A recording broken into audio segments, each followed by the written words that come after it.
Travel back in time to Chicago 1893 to explore the twisted and unpredictable World's Fair Hotel. Race to collect evidence, dodging traps, and even H.H. Holmes himself in Crimes and History, H.H. Holmes Murder Castle.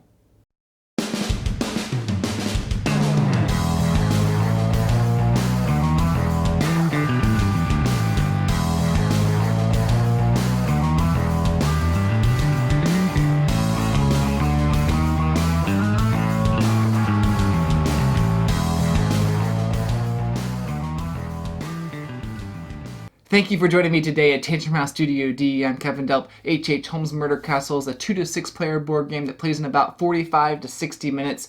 It's being published by Blueprint Gaming Concepts. The game itself has a modular board and it uses this action drafting mechanic. It's going to be on Kickstarter this January. They sent us this prototype copy to look at. At the beginning of the game, the castle starts small with specific rooms. Holmes starts in the basement. You'll place out the action tiles. Players get a player board, standee, and are randomly dealt an evidence card.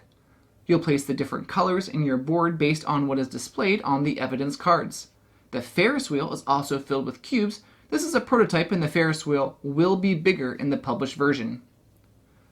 Here's a quick overview of the game. You're going to be exploring this castle, trying to collect evidence cubes to complete your player board.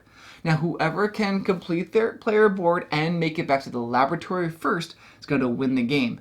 On your turn, you take an action tile and take an action, and everyone else also gets to take that action. You can explore the castle. The active player gets to take the selection bonus, and everyone else takes the regular action.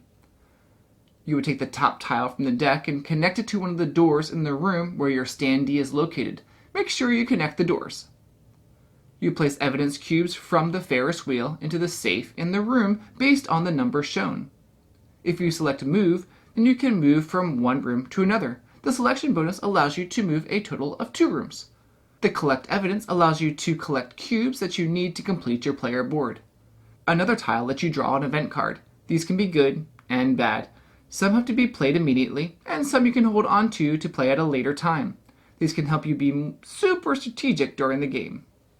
After every player has taken an action tile, then the round ends and you reveal a Holmes movement card. If more than one option is available for Holmes to move to, then the start player for the next round is to pick where he goes. When Holmes moves into a room, any players who are there takes a Holmes strike cube and places it on their player board. Then they remove the number of evidence cubes listed and place them in the safe on the room that they currently occupy. And the game is over once someone completes their player board and makes it back to the laboratory. This game reminds me of a cross between a couple other games. Puerto Rico with the action drafting mechanic. It's the mechanic where one player chooses an action and every other player also gets to take that action, but the active player gets a better action. I like that mechanic. The other game that this reminds me of is Betrayal on the House on the Hill, because in that game you are exploring a mansion and there's more tiles that are coming out. Same thing in this game, the castle is ever expanding as you explore the castle. It starts off small, but as you place more and more tiles, you have more and more places for evidence cubes and a maze of maneuvering around those rooms. It's neat that at the beginning of the game there's those cards that are given to each player that basically tell you what cubes are put in your player board, making a little bit of randomness so that every player during the game is not going after the same color cubes.